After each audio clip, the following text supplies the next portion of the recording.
दास कबीर हो बाबा गावे नीर गुनावा हो।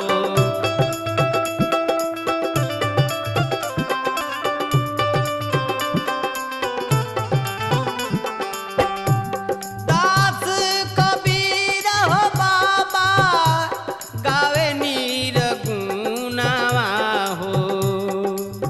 अरे सखिया रे गाई गाई पंचन के समझावेले राम।